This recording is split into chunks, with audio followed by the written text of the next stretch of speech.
வணக்கம். இலங்கை செய்திகளுடன் நான் நிரோஷன். விரிவான செய்திகளுக்கு முன் தலைப்புச் செய்திகள். போராட்டம் மீண்டும் ஏற்படாத வகையில் நாட்டின் பொருளாதாரத்தை கட்டமைப்போம் என ஜனாதிபதி ரணில் விக்ரமசிங்கே சுட்டிக்காட்டு. இலங்கையின் கடல் தொழிலை வலுப்படுத்தவும் கிராமப்புற வாழ்வாதாரத்தை மேம்படுத்த ஜப்பான் $3 மில்லியன் நிதியுதவி.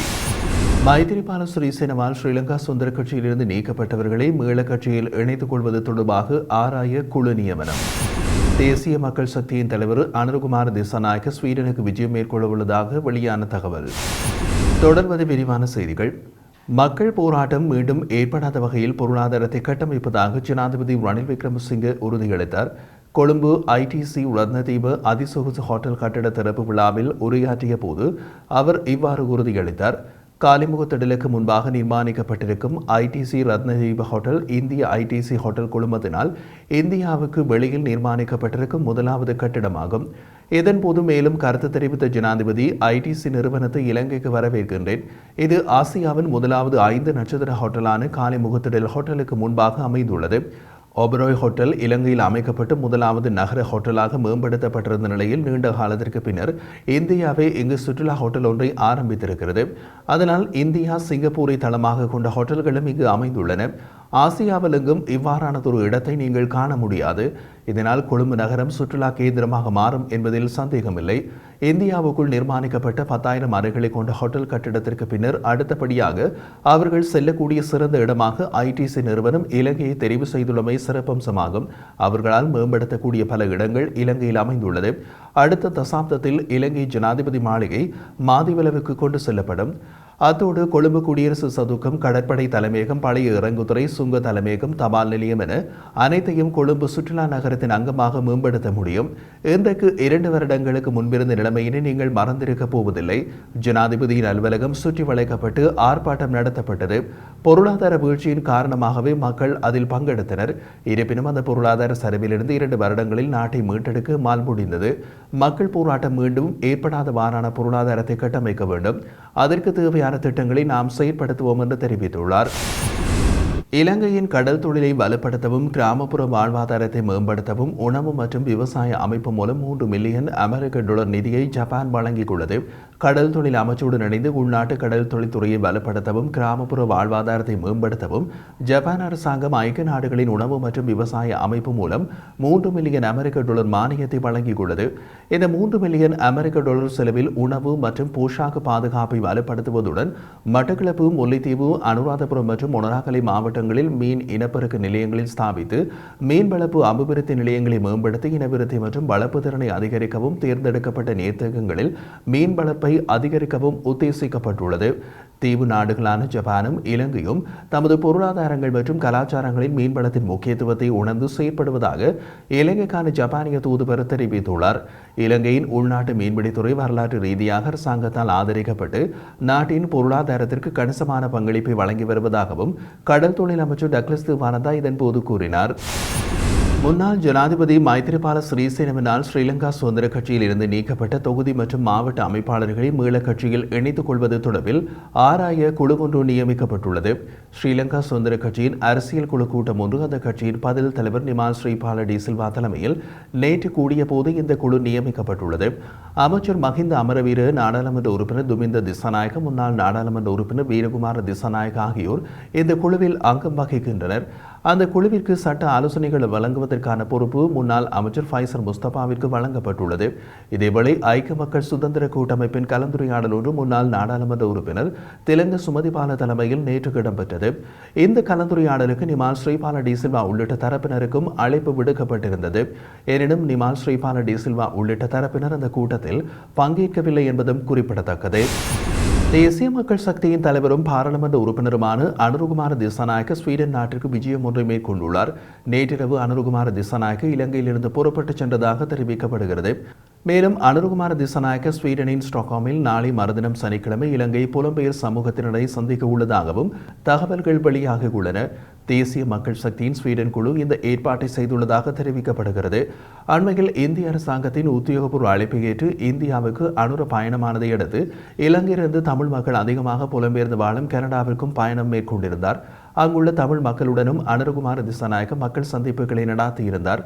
கடந்த ஜனவரி மாதம் மேற்கொள்ளப்பட்ட கருத்து கணிப்பில் அனுரகுமார அனுருவுக்கான மக்கள் ஆதரவு 40% உயர்வடைந்துள்ளதாக சுகாதார கொள்கை நிறுவனம் வெளியிட்ட கருத்து கணிப்பில் தெரியவந்தது. புலம்பெயர் நாடுகளில் அனுருவுக்கான ஆதரவு அதிகரித்து வரும் நிலையில் ஜனாதிபதி ரணில் விக்ரமசிங்க மற்றும் எதிர்க்கட்சித் தலைவர் சஜித் பிரேமதாஸ் ஆகியோர் அச்சமடைந்திருப்பதாக கூடும் மற்றும் விமர்சனங்கள் எழுந்துள்ளன. மேலும் ஜனாதிபதி தேர்தல் இடம்பெறவுள்ள நிலையில் அனுருகுமார திசாநாயக்க எதிர்க்கட்சித் தலைவராவதற்கான வாய்ப்புகள் அதிகம் காணப்படுவதாகவும் அரசியல் வட்டாரங்களில் தெரிவிக்கின்றன. சீனா, இந்தியா மற்றும் ரஷ்யா ஆகிய நாடுகள் அங்கம் வகிக்கும் பிரிக்ஸ் அமைப்பில் இலங்கையும் உள்வாங்கப்பட வேண்டும் என தமிழ் முற்போக்கு கூட்டணியின் தலைவரும் நாடாளுமன்ற உறுப்பினருமான மனோ கணேசன் கூறியுள்ளார். இலங்கைக்கு விஜயம் மேற்கொண்டுள்ள சீன கம்யூனிஸ்ட் கட்சியின் மத்திய குழு உறுப்பினரும் துணை அமைச்சருமான சன் ஹைனான் மற்றும் ஐக்கிய மக்கள் கூட்டணியின் நாடாளுமன்ற உறுப்பினர்களுக்கும் இடையில் சந்திப்பொன்று இடம்பெற்றிருந்தது. இந்த சந்திப்பில் பங்கேற்று நாடாளுமன்ற உறுப்பினர் மனோ கணேசன் குறித்த கோரிக்கையினை விடுத்தார். பிரிக்ஸ் அமைப்பில் இலங்கையும் உள்வாங்க சீனா உதவியளிக்க வேண்டும் என்றும் அவர் வலியுறுத்தினார். உயிர்த்த ஞாயிறு தாக்குதல் இஸ்லாமிய கடம்போக்குவாதிகள் சிலரால் மேற்கொள்ளப்பட்ட தாக்குதல் என்று முன்னாள் ஜனாதிபதி கோட்டாபய ராஜபக்ச தெரிவித்தார். தாக்குதலை நடத்திய குழுக்கள் மற்றும் நபர்கள் தொடர்பாக அந்த வேளையில் ஆட்சியில் இருந்த அரசாங்கத்தின் உயர்மட்ட பிரிவான சிஐடியினால் விசாரணைகள் நடத்தப்பட்ட போதிலும் தாக்குதலுக்கு முன்னதாக சம்பந்தப்பட்டவர்களை கைது செய்ய முடியாது போனதாக அவர் வெளியிட்டுள்ள அறிக்கையில் குறிப்பிடப்பட்டுள்ளது.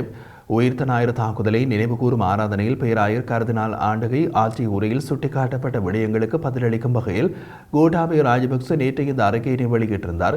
தாக்குதல் தொடர்பான ஜனாதிபதி ஆணைக்குழுவின் அறிக்கை கிடைத்தவுடன் சம்பந்தப்பட்டவர்களை கைது செய்து அவர்களின் அமைப்புகளை தடை செய்ய வேண்டும் என்பதால் ஆணைக்குழுவின் பரிந்துரைகளை அமல்படுத்துவது கடினம் என தாம் கர்தினாலிடம் கூறவில்லை எனவும் முன்னாள் ஜனாதிபதி கோட்டாபய ராஜபக்ச தெரிவித்தார். தாம் பதவிக்கு வந்ததும் அப்போதைய குற்றவியல் விசாரணை திணைக்கள பணிப்பாளரை இடமாற்றம் செய்ததாகவும் விளக்கமறியல் வைத்ததாகவும் கூறப்படும் குற்றச்சாட்டை மறுப்பதாகவும் அவர் அறிக்கையில் சுட்டிக்காட்டியுள்ளார். போலீஸ் ஆணைக்குழுவினால் இந்த இடமாற்றம் வழங்கப்பட்டதாக முன்னாள் ஜனாதிபதி கோட்டாபய ராஜபக்ச குறிப்பிட்டுள்ளார்.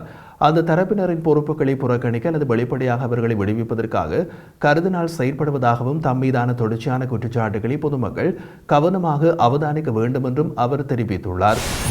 ஊடகங்களூடாக வெளியிடப்பட்ட கருத்துக்களினால் ஏற்பட்டு அவமதிப்புக்கு இழப்பீடு வழங்குமாறு முன்னாள் ஜனாதிபதி மைத்திரிபால சிறிசேன அமைச்சர் மஹிந்த அமரவீரவுக்கு கோரிக்கை கடிதம் ஒன்றை அனுப்பியுள்ளார். மைத்திரிபால சிறிசேன $1 பில்லியன் நஷ்டஈடு அல்லது இழப்பீட்டுத் தொகையினை 14 நாட்களுக்குள் வழங்குமாறும் அந்த கடிதத்தில் தெரிவித்துள்ளார். நாட்டின் பொருளாதார நெருக்கடியால் பாதிக்கப்பட்ட தொழிலதிபர் ஒருவர் முன்னாள் ஜனாதிபதி கோட்டாபய ராஜபக்ச, மஹிந்த ராஜபக்ச, பெசில் ராஜபக்ச, முன்னாள் மத்திய வங்கியின் ஆளுநர் அஜித் நிவாட் கப்ரால் ஆகியோரிடம் $50 மில்லியன் நஷ்டஈடு கோரி கடிதம் அனுப்பியுள்ளார். வட்டியுடன் கூடிய பணத்தை 2 வாரங்களுக்குள் செலுத்த தவறும் பட்சத்தில் சட்ட நடவடிக்கை எடுக்கப்படும் எனவும் கடிதத்தில் குறிப்பிடப்பட்டுள்ளதாக தெரிவிக்கப்படுகிறது. ஒருமுறை பாவனைக்குட்படுத்தக்கூடிய சுகாதார பொருள் உற்பத்தி செய்யும் தொழிலில் ஈடுபடும் தொழிலதிபர் காலிங்கா சில்வா சட்டத்தரணி பிரமோத் போல்பிட்டிய ஊடாக கோரிக்கைக்கு கடிதங்களை அனுப்பியுள்ளதாக கூறப்படுகிறது. 2019 மற்றும் 2022 ஆண்டுகளுக்கு இடையில் தவறான பொருளாதார கொள்கை காரணமாக தமது வணிக நடவடிக்கைகள் பாதிக்கப்பட்டதாக குற்றம் சுமத்திய அவர் இதன் விளைவாக $50 மில்லியன் நஷ்டம் ஏற்பட்டுள்ளதாக தெரிவித்துள்ளார். அமெரிக்க டாலருக்கு நிகரான இலங்கை ரூபாவின் பெறுமதி வீழ்ச்சி, இறக்குமதி பொருட்களுக்கு விதிக்கப்பட்டுள்ள கட்டுப்பாடுகள் மற்றும் நாளாந்த மின்வெட்டு போன்ற காரணங்களினால் வர்த்தகம் பாதிக்கப்பட்டதாகவும் அவர் குற்றம் சுமத்தினார். இந்த நிலையில் நஷ்டத்திற்கான பொறுப்பினை கோட்டாபய ராஜபக்ச, மஹிந்த ராஜபக்ச, பசில் மற்றும் அஜித் நிவாட் கப்ரால் ஆகியோரை ஏற்க வேண்டும் எனவும் குறித்த தொழிலதிபர் தெரிவித்துள்ளார். மேலும் அவர்கள் மீதான பொது நம்பிக்கையினை மீறியுள்ளதாகவும் அவர் குற்றம் சுமத்தியுள்ளார். 2024 ஆண்டு உங்கள் வாழ்நாளில் சுற்றுலா மேற்கொள்ள உலகின் சிறந்த 5 நாடுகளில் இலங்கை தரவரிசைப்படுத்தப்பட்டுள்ளது. சர்வதேச நாளிதழான CEO வேர்ல்டில் 2024 ஆண்டு உங்கள் வாழ்நாளில் பார்வையிட சிறந்த நாடுகள் தரவரிசையில் 10 நாடுகள் இடம் பிடித்துள்ளன. குறித்த நாளிதழில் தாய்லாந்து, கிரீஸ், இந்தோனேஷியா, போர்த்துகல், இலங்கை, தென்னாப்பிரிக்கா, பெரு, இத்தாலி, இந்தியா மற்றும் ஐக்கிய அரேபியா ஆகிய நாடுகள் பட்டியலிடப்பட்டுள்ளன. இந்த தரவரிசை பட்டியலில் இலங்கை 5ஆம் இடத்தை பெற்றுக் கொண்டுள்ளமை சிறப்புக்குரிய விடயமாகும். இலங்கை அதன் அழகிய கடற்கரைகள், நட்புறவான மக்கள், மேலான இயற்கை, கலாச்சாரம் மற்றும் சாகச வாய்ப்புகள் என்பவற்றின் மூலம் ஆசியாவின் மிகவும் பெருமதியான மற்றும் பசுமையான தீவாகவும் ஒரு சுற்றுலா விருப்பமாகவும் நிலைநாட்டுவதை இலங்கையின் சுற்றுலாத்துறையின் நோக்கமாக காணப்படுகிறது. அத்துடன் சுற்றுலாவின் பங்குதாரர்களுக்கும் இலங்கை மக்களுக்கும் பயனளிக்கும் மிகப்பெரிய அந்நிய செலாவணியை சம்பாதிக்கும் நாடாகவும் இலங்கையை நிலைநிறுத்துவது ஆகும். இந்த நிலையில் தற்போது சுற்றுலாத்துறை பாரிய வளர்ச்சி கண்டு வருகின்றமை குறிப்பிடத்தக்கது.